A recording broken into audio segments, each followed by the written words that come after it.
सौदा है ज़मीरों का हर गाम तिजारत है। सौदा है ज़मीरों का हर गाम तिजारत है। चुप हूँ तो क़यामत है, बोलूँ तो बगावत है। सलाम, नमस्ते, सत श्री अकाल। मैं हूँ आपके साथ हर्षिता मिश्रा और आप देख रहे हैं टाइम्स मेल। देश और दुनिया की सबसे बड़ी सियासी पार्टी दक्षिण की राजनीति में इतनी बुरी तरह से फंस गई है कि ना तो हिजाब का विरोध काम आ रहा है, ना ही भगवा। पूरे देश में हिंदू राज का जाप करने वाली भाजपा और संघ के पुरोधाओं की टांग कांप रही है। उत्तर भारत के हिंदू भाषा इलाकों में जिस पार्टी की तूती बोलती है, वही पार्टी दक्षिण में पहुंचकर एबीसीडी भूल जाती है। ना तो पीएम मोदी का चेहरा काम आ रहा है और ना ही स्वघोषित चाणक्य की बुद्धि काम आ रही है। कर्नाटक इस वक्त बीजेपी का सियासी कब्रगाह बनता जा रहा है। बेटियों के सिर से दुपट्टे चादर खींचने वाले संघियों को अब अपनी ही पार्टी से घिन आने लगी है। चुनाव से पहले कर्नाटक में बीजेपी के बड़े बड़े नेता पार्टी छोड़ने के लिए बेताब हैं। बीजेपी छोड़ने के लिए इतनी भगदड़ मची है कि अगर मौजूदा मुख्यमंत्री ही पार्टी छोड़कर भी कांग्रेस शामिल हो जाए तो किसी को हैरान नहीं होना चाहिए। भगवा की शान में सब कुछ कुर्बान कर देने वाले नेता अब भाजपा की मिट्टी पलीत करने पर आमादा हो चुके हैं। कर्नाटक में बीजेपी की हालत इस हद तक खराब हो चुकी है कि सब के सब वजीर आला ने पार्टी छोड़कर कांग्रेस ज्वाइन कर लिया है। मतलब कर्नाटक के पूर्व मुख्यमंत्री ने ही बीजेपी को छोड़ दिया। खबर आई है कि कर्नाटक के पूर्व मुख्यमंत्री जगदीश शेट्टर ने भाजपा से इस्तीफा देकर कांग्रेस का दामन थाम लिया। चंद रोज के अंदर ही बीजेपी के से 8 बड़े नेताओं ने पार्टी छोड़कर कांग्रेस और जेडीएम का दामन थाम लिया है। भगवाधारी नेताओं ने जिस तरह भाजपा को छोड़कर कांग्रेस का दामन थाम लिया, यह बीजेपी के खतरे की घंटी है, क्योंकि पार्टी छोड़ने वाले नेताओं में एक्स सीएम से लेकर एक्स डिप्टी सीएम भी हैं। विधायक और एमएलसी भी बीजेपी की कब्र खोदने की मुहिम में लगे हुए हैं। पूर्व उप मुख्यमंत्री लक्ष्मण सावदी ने 14 अप्रैल को कांग्रेस का हाथ थाम लिया। टिकट न मिलने से नाराज बीजेपी नेता और मुडिगेरे से 3 बार के विधायक एसपी कुमारस्वामी ने 13 अप्रैल को पार्टी से इस्तीफा दे दिया। कुमारस्वामी ने पार्टी छोड़ने के बाद बीजेपी को लाल आंखें दिखाते हुए कहा कि अगर बीजेपी की सीनियर लीडर बीएस येदियुरप्पा एक सप्ताह के लिए अपना फोन बंद कर देते हैं तो बीजेपी 50 सीटें भी नहीं जीत पाएगी। बीजेपी के मौजूदा मंत्री एस अंगारा ने टिकट कटने से ऐसे नाराज हुए कि उन्होंने राजनीति से संन्यास लेने और भाजपा के प्रचार से दूर रहने का ऐलान कर दिया। लेकिन नेताओं के बागी होने के साथ ही बीजेपी के लिए एक चुनावी सर्वे भी सरदर्द बन सकता है, क्योंकि इस सर्वे में बीजेपी को करारी हार का सामना दिखाया गया है और कांग्रेस को एक बड़ी पार्टी के तौर पर दिखाया गया। कुल मिलाकर बीजेपी की गर्दन कर्नाटक में बुरी तरह से फंस गई है। आखिर कैसे हिंदू राज के चक्कर में बर्बाद हो रही है भाजपा? आखिर कैसे भाजपा को छोड़ने की मची है होड़? आखिर कैसे चुनावी सर्वे में भाजपा की कोशिशों का लगा रहे हैं पलीता? बताएंगे आपको और भी बहुत कुछ। लेकिन आप अगर हमारे चैनल पर नए हैं और पहली बार हमारी वीडियो को देख रहे हैं तो आप हमारे चैनल टाइम्स मेल को सब्सक्राइब कर लें, वीडियो को लाइक कर दें और बेल आइकन का नोटिफिकेशन बटन भी प्रेस कर दें, ताकि बिना देरी हमारी हर खबर आपको मिलती रहे। लौटते हैं आप खबर की तरफ। कर्नाटक में विधानसभा चुनाव के महज 20 दिन बाकी बचे हैं, लेकिन बीजेपी के कई दिग्गज नेता भाजपा के खिलाफ कांग्रेस में जा चुके हैं। मौजूदा मंत्री और मौजूदा विधायक टिकट कटने से इतने नाखुश नजर आ रहे हैं कि उन्होंने बीजेपी के खिलाफ ताल ठोक दिया है।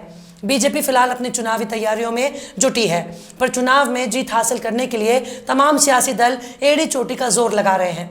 पर इसी बीच चुनाव से पहले एक सर्वे ने बीजेपी को तैयारियों का गुड़ गोबर कर दिया है। सर्वे में दावा किया गया है कि आगामी कर्नाटक विधानसभा चुनाव 2023 में कांग्रेस पार्टी एक शानदार जीत हासिल करने के लिए तैयार है।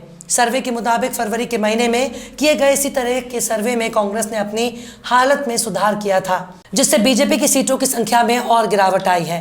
कर्नाटक के सभी जिलों में 65,000 से अधिक उत्तरदाताओं के सर्वे के आधार पर लोक पोल के जनमत सर्वे में यह दावा किया गया है। लोक पोल ने अपने वेरीफाइड ट्विटर हैंडल से ग्राफिक शेयर किया है, जिसमें फरवरी और मार्च महीने का सर्वे बताया गया है।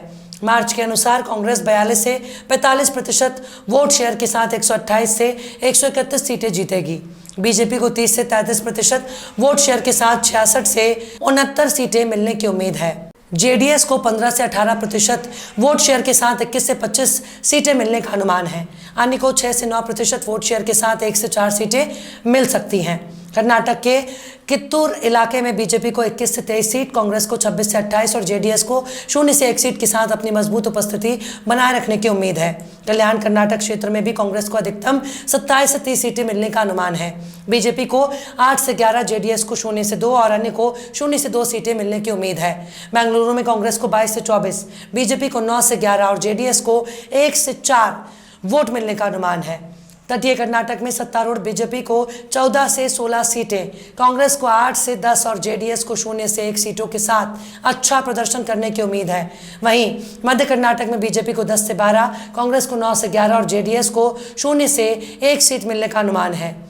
ओल्ड मैसूरू क्षेत्र में लोक पोल ओपिनियन पोल ने भविष्यवाणी की है कि बीजेपी को बढ़त बनाने की संभावना है और 9 से 11 सीटें मिलने की उम्मीद है, जबकि कांग्रेस को अधिकतम 27 से 30 सीटें और जेडीएस को 20 से 22 सीटें मिलने का अनुमान है। चुनाव से पहले सर्वे के अनुसार कित्तूर कर्नाटक क्षेत्र में अच्छे प्रदर्शन और तटीय कर्नाटक में अपने वर्चस्व को बनाए रखने के लिए बीजेपी की रैली संचालित होगी, लेकिन बीजेपी को मध्य कर्नाटक में महत्वपूर्ण उलटफेर का सामना करना पड़ सकता है। अगर बीजेपी कि पिछले चुनाव में भूमिका को देखा जाए तो बीजेपी ने साल 2018 के कर्नाटक विधानसभा चुनावों में जीत हासिल की थी। साल 2018 के विधानसभा चुनावों में जेडीएस ने क्षेत्र में 27 सीटें जीती थी, जबकि कांग्रेस और बीजेपी ने क्रमशः 17 और 11 सीटें जीती थी। कर्नाटक में एक चरण में 224 विधानसभा सीटों पर चुनाव होना है। 10 मई को वोटिंग होगी और 13 मई को परिणाम जारी किए जाएंगे। कर्नाटक में 5.21 करोड़ मतदाता हैं, जिनमें पुरुष मतदाता 2.6 करोड़ और महिला मतदाता 2.5 करोड़ हैं। चुनाव से पहले जिस तरह से भाजपा के नेता पार्टी छोड़ रहे हैं, उससे भाजपा की चिंताएं काफ़ी बढ़ गई हैं, क्योंकि एक्स सीएम से लेकर एक्स डिप्टी सीएम तक बीजेपी को छोड़ चुके हैं। ज़्यादातर नेता कांग्रेस और जेडीएस में शामिल हो रहे हैं, जो अब भाजपा के लिए चुनौती बनकर सामने खड़े हैं। लिंगायत नेता भी बीजेपी से नाराज होकर कांग्रेस में शामिल हो गए हैं, जिनकी वजह से लिंगायत बहुत सीटों पर बीजेपी को नुकसान का सामना हो सकता है। कुल मिलाकर बीजेपी के 1 दर्जन से ज़्यादा एमएलसी और विधायक पार्टी छोड़ चुके हैं। बसवराज बोम्मई के नेतृत्व में पहले ही बीजेपी चुनाव के लिए खुद को तैयार नहीं कर पाई। मुंबई जनता तक अपनी पहुंच बनाने में बेहद नाकाम नजर आ रहे हैं। चुनाव से पहले बीजेपी की हालत इतनी पतली हो गई है कि बीजेपी ने येदियुरप्पा का चेहरा दिखाकर चुनाव लड़ना चाहती है। वहां ना योगी का चेहरा काम आ रहा है, ना अमित शाह का, ना ही पीएम मोदी का करिश्माई चेहरा काम आ रहा है। यानी कुल मिलाकर सभी समीकरण फिलहाल बीजेपी के खिलाफ जाते नजर आ रहे हैं। पार्टी छोड़ने वाले नेताओं का हाव भाव बता रहा है कि भाजपा कहीं पूरी तरह से खाली ना हो जाए, पर जिन नेताओं को पार्टी में शामिल करके कांग्रेस छाती फुला रही है, इनकी गारंटी कौन लेगा कि कांग्रेस की सरकार बनाने के बाद ये लोग वापस भाजपा में नहीं जाएंगे। कांग्रेस के इतिहास को देखते हुए ये कहना गलत नहीं होगा कि अगर आगे चलकर कर्नाटक में कांग्रेस की सरकार बनने के बाद गिर जाती है तो फिर यही कांग्रेस विधायक खरीद फरोख्त का इल्जाम लगाकर रोने लगेगी।